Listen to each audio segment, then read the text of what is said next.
ভিক্ষুক রাস্তা দিয়া যায় আর জমিদারের পুত্রবধূও যায়। একজন সামনের থেকে আসতেছে, একজন সামনের দিকে যাইতেছে। দুইজনের ক্রসিং এর সময় ভিক্ষুকের গায়ের কাদা জমিদারের পুত্রবধূর গায়ে লেগে গেছে।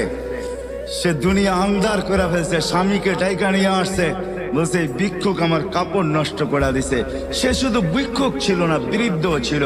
বৃদ্ধ ছিল না শুধু, জীর্ণ ছিল, শীর্ণ ছিল, শরীরে কাপড় ছিল না, ফাটা চিরা কাপড় ছিল, পায়ে জুতা ছিল না, পেটে ভাত ছিল না।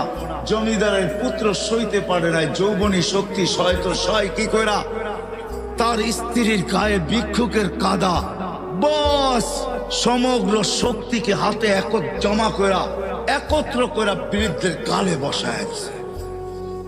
বৃদ্ধ কিচ্ছু বলে নাই, শুধু উপরের দিকে তাকায় দুই তিনটা শব্দ উচ্চারণ করছেন। শব্দগুলা হলো ইয়া মাল্লাহ।